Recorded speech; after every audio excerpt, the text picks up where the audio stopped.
ביחד, וגם משנה יומית. Everything together at the same day. Yeah, today Mishnah this started. Mishnah is today, and Daf Yomi is today. The starting Sanhedrin, and we're starting Tanya tomorrow. Wait, what do you mean? It starts again tomorrow? Yeah. Wonderful. Yeah. Wow, that's really it's a great day to start Chitas. Yes. Doing Chitas. Right. Rabbi Yitzchak once said that there were 4 things that he had as stages in becoming a chassid. So the first thing is that he put on Rabbeinu Tam. He says that why? Because that's the oraisa. And most of the poskim agree that you need to have Rabbeinu Tam. And then, also, in the Shulchan Aruch it says Rabbeinu Tam. But the Quran doesn't think so. The Gas is usually they have 32 different types of tefillin. So where even can, what's the Jewish time? Yeah. But the 2 major ones are... some would put on, No, there's 4 that are known, but that's very rare for the Rebbe to have said to someone to put on all 4. What did the Rebbe put on, 2? 4. That's right, the Rebbe put on 4. Right. In any case, so the Rabbeinu Tam, and then the second thing he said was the nusach of the davening, to move to nusach Hari, which is accepted by everyone. And then the third thing, I remember the fourth thing was chitas, to do chitas every day. What was the third thing? Every time I forgot one of them. Anyway, it was like sorry. The first thing was beard. The first thing was beard. That is accepted by everyone. There's not anyone who. It's a heter. They gave a heter, but it's not. Everybody agrees that you can't. You can't cut the beard. I mean, you certainly can't cut it. And then, if you cut it at all or don't cut it at all, that's already a question of a heter. Like, how can you, with all kinds of things? It's not in the Shulchan Aruch. It's a gloss. It's next to it. It's brought down. Things that don't need to be said. It was like so clear. No, the Ari brings it down. So there wasn't something like that until the Ramchal. And the Ramchal, probably the reason why he didn't have a beard was because it didn't grow, not because he shaved it. There was no shaving back then. You couldn't shave. There was no electric shave. Right, there was no way to shave until there was only chemical. Mishi. Anyway, so those were the 4 things, or the beard, and then the Rabbeinu Tam, and then the nusach of the davening, and the chitas. So, it's interesting, every time he described it, he didn't say to become a Chabadnik, he said to become a chassid.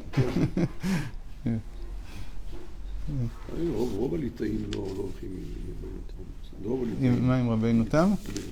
All the Sfardim do, because of Rav Ovadia. Rav Ovadia completely changed it. Because the Shulchan Aruch says to have Rabbeinu Tam. And he said Baal Nefesh, something like that. But Rav Ovadia put on, and then everybody started putting on. And certainly the ones who followed the Ben Ish Chai always put on 2 pairs of tefillin. Okay. Anyway, so that wasn't our topic exactly. So today is the 18th day of Kislev. We're just before the 19th of Kislev, the Rosh Hashanah of Chassidus. And one should say it's a Rosh Hashanah really of the Torah of Chassidus, right? Because this was the day in which the Alter Rebbe was released, and it affected him in such a way that he started to really explain it.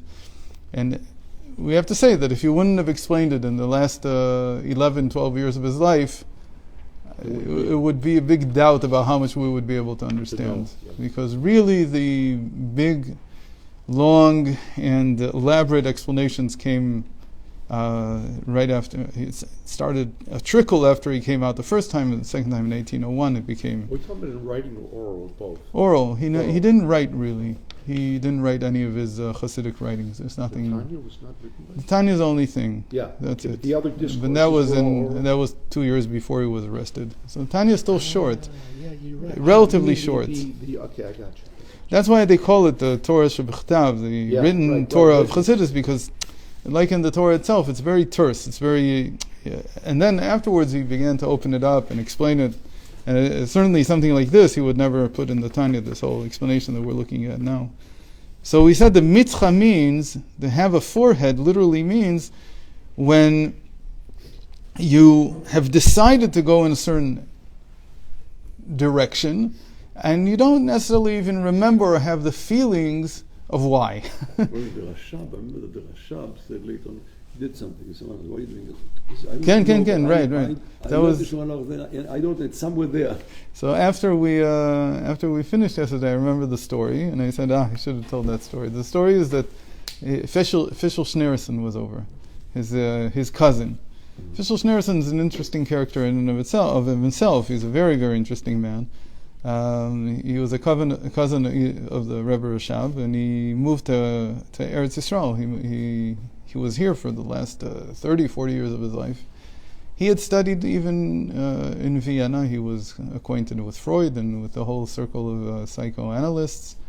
And he went in a different direction. He tried to create a Jewish psychology because of his understanding of Chassidus. He knew he wasn't, I don't know if it was the highest level, but he certainly knew.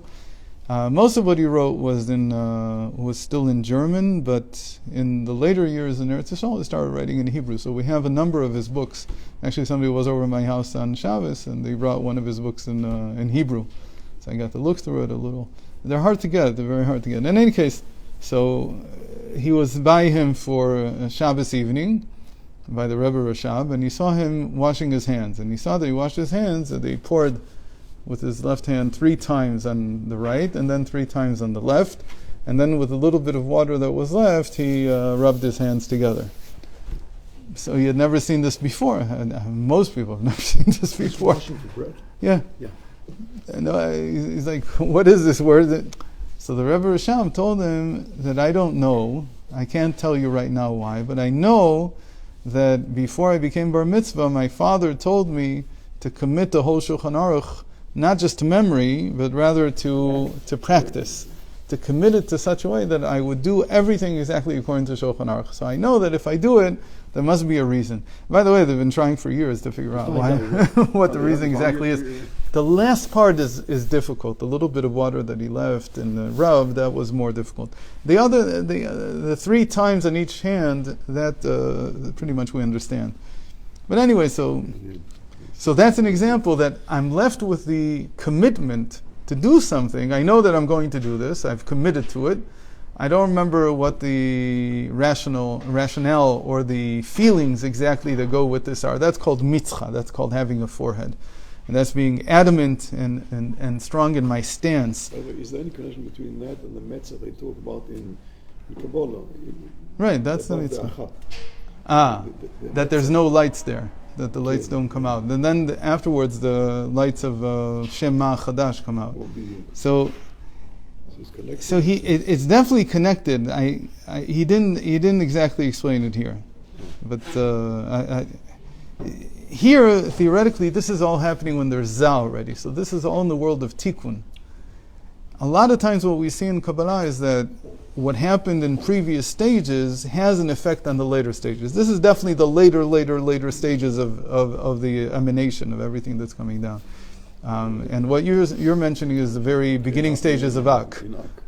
So it's much earlier, before there was Zah. Right. But always they have a strong connection between them. It's like that there's a residue left over from the previous stages and they enact something. So here the idea would be, I think, that the world of rectification comes also out of the Ak, out of the forehead of Ak. And I would say that, I've never seen this written, so don't hold me to it, but the first thing that comes to my mind is that when Hashem created the world, everything until that stage was still with rationale and with feeling. And here, to create the world of rectification, it had to be a very strong commitment on his part, because everything had broken already. And so it's a very strong commitment to continue going and then bring out this new light called the Shem Ma Chadash, the new name of Ma, and that this would create the world of rectification. So that came from a strong commitment that Hashem had to creating the world in a rectified way, even though everything had shattered before. So it's like nothing even working. Maybe. So. ועל כן, ולמעלה נקרא זה בשם בחינת מצחא דזה. So this is above, this is called the forehead of Zah. I want to finish this today, so even if we don't understand it fully, we said basically everything, but ולמעלה נקרא זה בשם ועל כן כל מרי דינים מתארין במצחא דזה. Because of this, there's so much harsh judgment that comes out of this. Why? Because we said that when there's moichin, when there's mind, so you can be patient. But when you've already decided that you're going to do something, you're much harsher. By the way, this is one of the, this I have to say, this is one of the lessons that a person learns in life is don't act when you're angry. Meaning don't act when you're not composed. Because you'll make terrible mistakes. And that's what Chazal say about Moshe Rabbeinu. Because he was angry, he made a mistake. And the understanding is, again, that he doesn't want something bad, but he's committed already. He's decided that he's going to rebuke the people. And so when he's angry, he does it a lot worse than what it needs to be. It doesn't need to be so harsh. But it comes out very harshly because he's already decided. But if he would be composed and with his mind and with his feeling, he would be much more lenient and he would see, okay, they understood already, it's enough. You don't need so much. But then when it comes without the mindset and without the heart, without the feelings, it can be very, very harsh. לפי שההסכם הזה להיות שאין בו הערת מוחין כלל, רק הסכם הוא מצומצם וקצר מאוד, על כן לא יכול לסבול הפך ההסכם אפילו מעט מזר. So if there's any kind of opposition to what I'm trying to do, when it comes out of the forehead, I use all the power that I have and I'm very, very against it. כנראה בחוש, here it says, שיכעוס האדם ויקצף מאוד, כשיעשו דבר שנגד הסכמת רצונו שהוסכם אצלו ואין מועיל שום טעם והמטלה להמתיק הדבר בשכלו, אולי מטעם זה ראוי להיות בהיפוך מהסכמתו אחר שאינו יודע טעם להסכמתו. Again, he says, if you would be composed and still remember why you wanted to do this in the first place. And again, the best example is when he decides to rebuke somebody, to criticize someone. It says this, if you do it without remembering why and you don't have the feelings toward them, it's going to be much worse than what it needed to be, and you can't even tolerate, if they just open their mouth, you blast them. You can't stand it at all. והרי זה על דרך משל התינוק שמלא דינין וקפדות וכעס על לעשות נגד רצונו. And the example is that this becomes very much like a state of ibur, of like a baby, like a child who's not developed, and so he has no ability to think about what he's doing. He's just doing things because he's decided that he's going to do them, and if anything gets in his way, he'll demolish it. He'll be very angry at it and very against it. Because he can't tolerate anything that's against his will. But the person who's mature, he can tolerate many things that are against his will. Because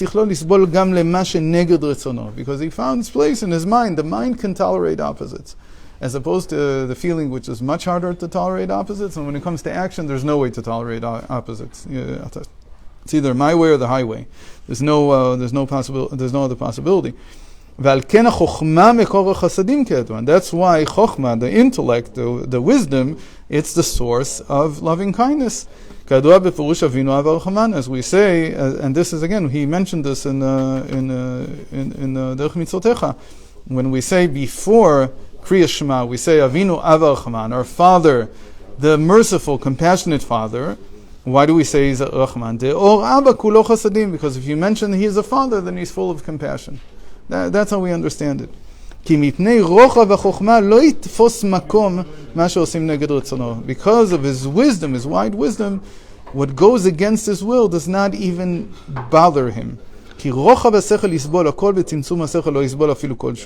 the wider, meaning the more expansive the mindset, the more it can tolerate, and the thinner it is, or the narrower it is, and it doesn't, and the mind is not working, it can't tolerate anything. Okay, is in chokhmah. Yeah. Right. וכך בעניין ההסכם הנ"ל, אחר שהמומחים מצומצמים מאוד, כנ"ל לא יוכל לסבול אפילו כלשהו ונגד ההסכם. אמן.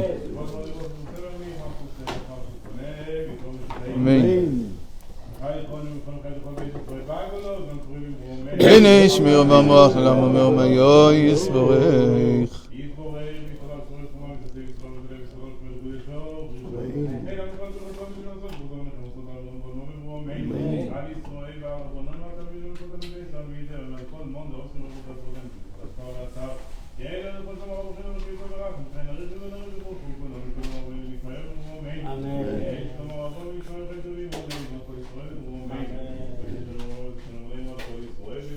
let's just finish the next sentence. It goes back to the tefillin we started with. That's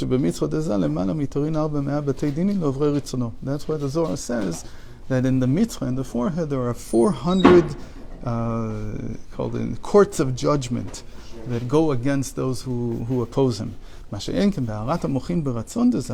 we're talking about the moichin, when Zah has mind, he has understanding and wisdom, then he has what we call four. That's why it divides into four heads, as it were. And these four heads, these are the four compartments in the tefillin that we have. Why we have a shin that has four on one side, and that's the great mindedness of Zah. Because then it sweetens all the judgments. So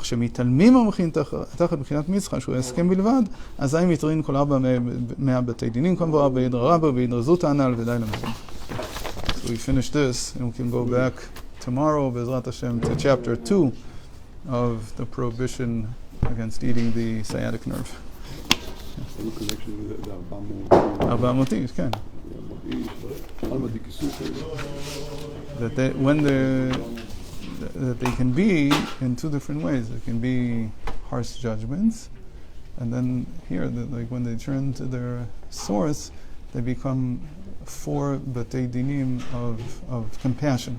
That's why it says that when Avram gave the 400 shekel kesef to Ephron, he gave him 4 coins.